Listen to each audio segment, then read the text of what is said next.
Welcome everyone. सबको Odisha Hindi classes में स्वागत है। हम लोग हिंदी टीचर एलटीआर एग्ज़ाम और ओएसएसटीटी के लिए प्रिपेयर कर रहे हैं। तो आज हम लोग हमारा जो निबंध है अशोक का फूल, उसके लेखक आचार्य हजारी प्रसाद द्विवेदी जी के बारे में आलोचना करेंगे। आचार्य हजारी प्रसाद द्विवेदी का जन्म श्रावण शुक्ल पक्ष एकादशी सन 1907 ईस्वी को बलिया जिले के दुबे का छपरा गांव के एक प्रतिष्ठित सरयू पारी ब्राह्मण कुल में हुआ था। उनके पिता का नाम अनमोल द्विवेदी था। माता ज्योतिषमती विप्रसिद्ध पंडित कुल की कन्या थी। इस तरह बालक हजारी प्रसाद को संस्कृत और ज्योतिष की शिक्षा उत्तराधिकार में प्राप्त हुई। सन 1930 ईस्वी में इन्होंने काशी हिंदू विश्वविद्यालय से ज्योतिषाचार्य की उपाधि प्राप्त की।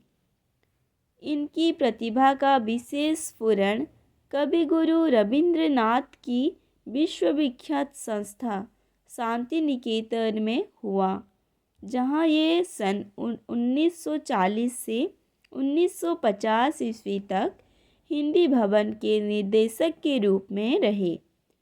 यही इनकी विस्तृत स्वाध्याय और सृजन का शिलान्यास हुआ। सन 1949 में लखनऊ विश्वविद्यालय ने इन्हें डी लीट की उपाधि से सम्मानित किया। सन 1950 में ये काशी हिंदू विश्वविद्यालय के हिंदी विभाग के प्रोफेसर और अध्यक्ष नियुक्त हुए। सन 1957 में इन्हें पद्म भूषण की उपाधि से विभूषित किया गया।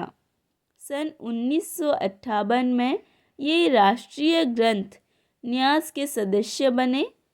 ये कई वर्ष तक काशी नागरी प्रचारणी सभा के उपसभापति, खोज विभाग के निर्देशक तथा नागरी प्रचारणी सभा के संपादक रहे। इनके बाद सन 1960 से 1967 तक ये पंजाब विश्वविद्यालय चंडीगढ़ में हिंदी विभाग के प्रोफेसर और अध्यक्ष रहे।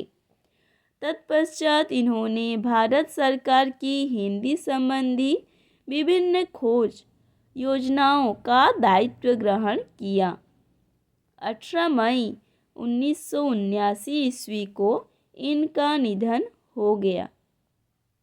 इनके लिखे विभिन्न कृतियाँ हैं, जैसे इतिहास में है हिंदी साहित्य का आदिकाल, हिंदी साहित्य की भूमिका।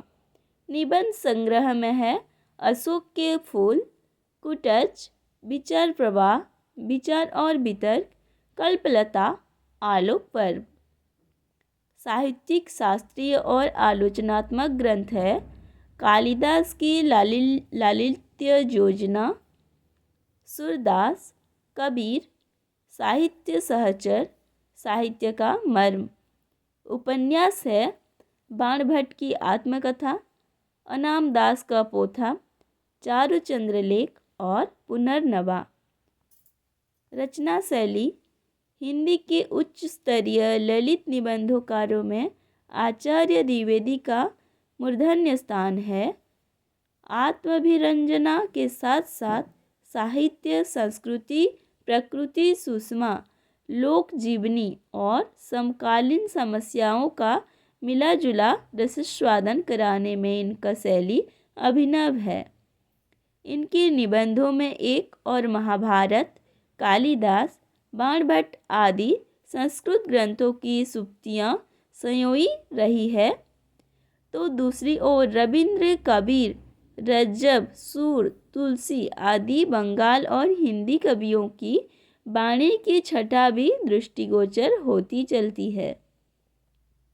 साथ ही कहीं कहीं भारतीय संस्कृति के स्मृति चिन्ह उभर कर आते हैं, तो कहीं भारत की निसर्ग शोभा का संदेश लेकर अशोक के फूल, देवदारू की छाया और कुटच की शाखाएं झांक जाती है।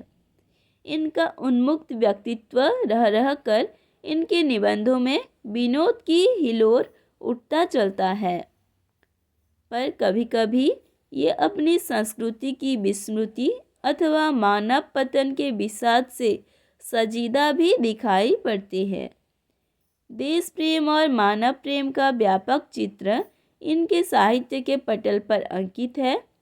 द्विवेदी जी के निबंध अनेक विधाओं के ज्ञान भंडार है। उनमें इतिहास, पुरातत्व, ज्योतिष, दर्शन और शास्त्रों का सुगम सार संग्रह है। ज्ञान गरिमा के साथ लालित्य का इन्होंने अद्भुत योग किया है। आचार्य द्विवेदी की भाषा शुद्ध, परिमार्जित, प्रौढ़ और सरस खड़ी बोली है। इनकी भाषा में संस्कृत के तत्सम शब्दों के साथ उर्दू, फारसी एवं अंग्रेजी के प्रचलित शब्दों का प्रयोग हुआ है। कहावतों एवं मुहावरों का भी प्रयोग किया गया है। इनकी शैलियों में विचारात्मक, गवेषणात्मक, व्यंग्यात्मक, सूत्रात्मक, भावात्मक, अलंकारिक, वर्णनात्मक आदि के रूप दिखाई पड़ते हैं।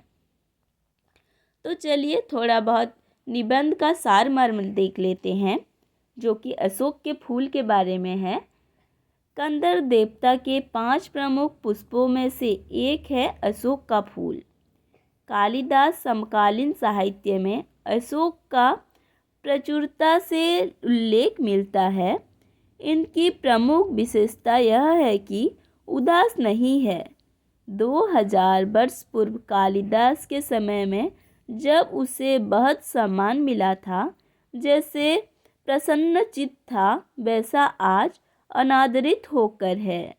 लेखक का मानना है कि अशोक में परिवर्तन नहीं आया, किंतु मनुष्य की मनोवृत्ति में तो परिवर्तन हो गया है। प्राचीन संस्कृति की ही तरह इस वृक्ष की उपेक्षा से द्विवेदी जी चिंतित हैं। वर्तमान भारतीय संस्कृति में अशोक के पेड़ की उपेक्षा के माध्यम से प्राचीन संस्कृति के विस्मरण के प्रति अपनी चिंता दिखाई है।